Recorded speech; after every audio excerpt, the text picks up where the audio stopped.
గల్లా మాధవి అనే నేను శాసనసభ సభ్యురాలిగా ఎన్నికైనందున శాసనం ద్వారా నిర్మితమైన భారత రాజ్యాంగం పట్ల నిజమైన విశ్వాసం, విధేయత చూపుతానని, భారతదేశ సార్వభౌమత్వాన్ని, సమగ్రతను కాపాడుతానని, నేను స్వీకరించబోయే కర్తవ్యాన్ని శ్రద్ధాశక్తులతో నిర్వహిస్తానని దైవసాక్షిగా ప్రమాణం చేస్తున్నాను.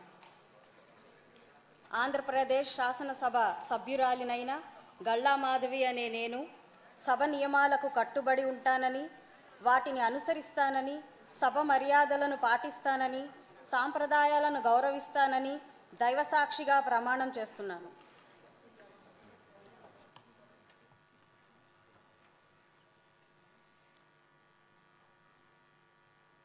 శ్రీమతి మాధవి రెడ్డప్ప గారి